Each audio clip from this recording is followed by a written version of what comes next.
Welcome to The Explainer. Today, we're unpacking a massive, absolutely crucial paradigm shift in the world of AI and software development. We're drawing entirely from a fascinating recent discussion featuring Andrej Karpathy. If you know the space, you know he's a legendary figure. He helped build modern AI, co-founded OpenAI, led autopilot at Tesla. And he's got this rare gift for making complex technical shifts feel both completely accessible and honestly inevitable. So today, we're looking at his incredible insights on how we are moving rapidly from what he calls vibe coding to a serious new discipline called Agentic Engineering. Okay, let's just dive right into this. Now, you might be wondering what's truly fascinating here. Well, it's the sheer contradiction of it all. Andrej Karpathy is literally one of the world's top AI engineers, yet he recently admitted, "I've never felt more behind as a programmer." Wait, no way, right? Why would he say that? Because around December, he experienced a stark realization. He was using AI coding tools, and suddenly the AI chunks just came out fine. He found himself asking for more, and it was still fine. He couldn't even remember the last time he actually had to correct the underlying code himself. The tools were suddenly doing all the heavy lifting, essentially rendering his traditional coding mindset obsolete overnight. So, to understand exactly how we got here and where we're going, here's our roadmap for today.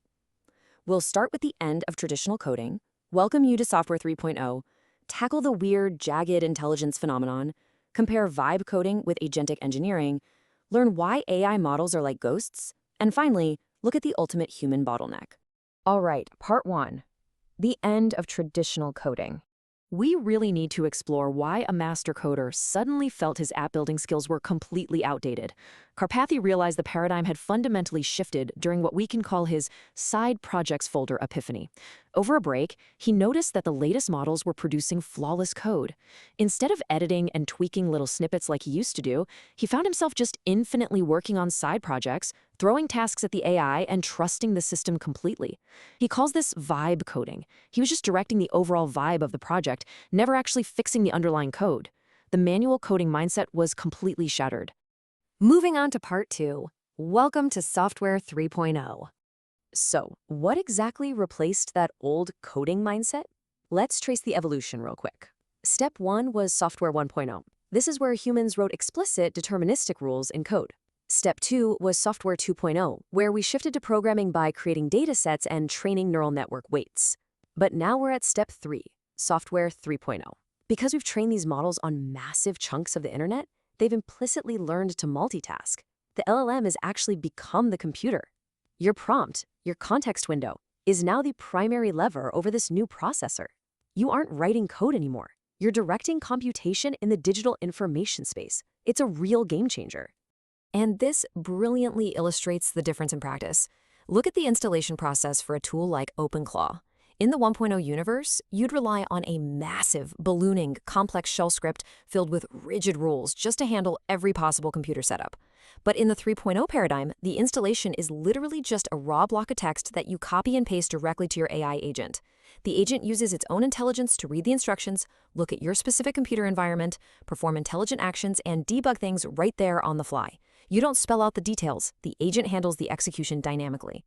Let's see how this builds on a personal project Karpathy created called MenuGen. The idea was simple. Take a photo of a text-only restaurant menu and generate images of the food.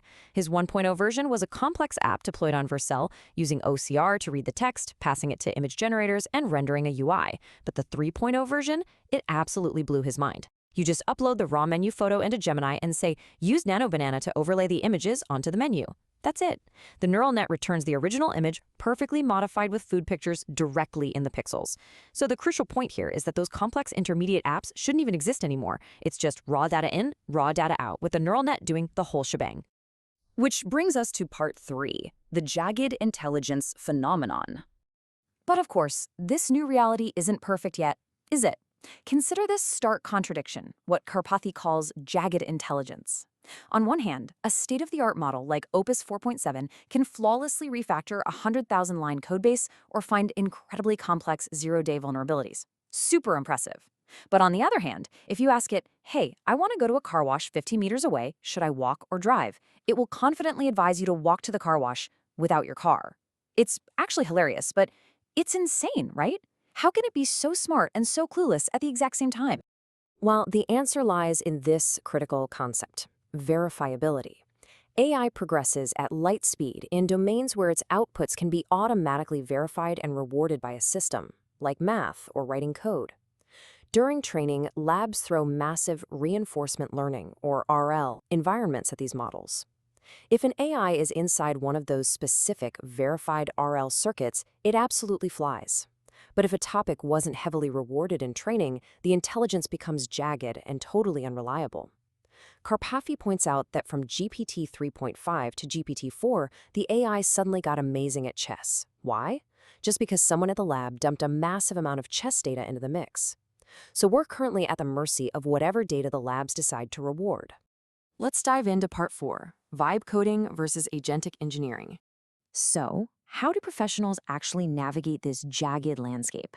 We mentioned vibe coding earlier. Vibe coding is all about raising the floor. It's an incredible win for accessibility.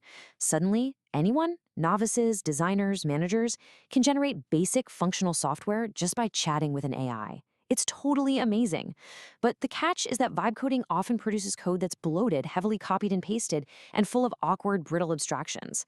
It works, sure, but under the hood, it's often quite messy. And that, my friends, is why we need agentic engineering. While vibe coding raises the floor, agentic engineering is about pushing the ceiling to preserve the rigorous quality bar of professional software. An agentic engineer doesn't just let the AI write bloated code, they securely coordinate these highly capable but erratic, or stochastic, agents. The new 10x engineer isn't someone who types faster. It's the human who can manage complex workflows of multiple AI agents going incredibly fast, all without sacrificing security or introducing vulnerabilities. How drastic is this shift gonna be? Let's walk through this theoretical new hiring test Karpathy envisions to demonstrate how technical talent will be evaluated in the near future. Whiteboard puzzles? Completely dead. Instead, step 1, a candidate uses AI to rapidly build a massive, complex project, like a secure Twitter clone. Step 2, the recruiter literally unleashes a swarm of powerful AI agents, like 10 instances of Claude 5 or GPT-4x, to attack it. Step 3, the candidate only gets the job if their architecture holds up against the AI assault. That is the benchmark of true agentic engineering. Part 5, summoning ghosts, not animals. To truly engineer these systems, we've got to stop misinterpreting their behavior. Humans naturally tend to anthropomorphize AI. We expect them to act like animals, driven by evolution, intrinsic curiosity, and a sense of fun. But AI models don't have that. They are statistical ghosts. They're just simulation circuits, driven entirely by pre-training data and rigid reward functions.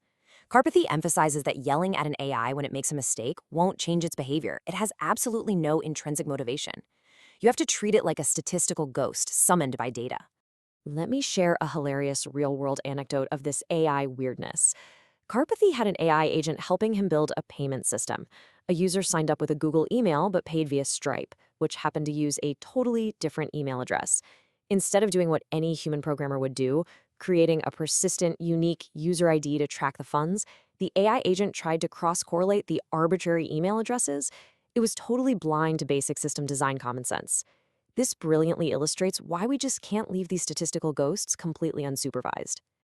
And finally, part 6, the human bottleneck, understanding. This brings us perfectly to our final section. In a heavily automated world where AI writes the code, what human skills actually remain irreplaceable? Let's pause on this incredibly profound quote that Karpathy cited. You can outsource your thinking, but you can't outsource your understanding.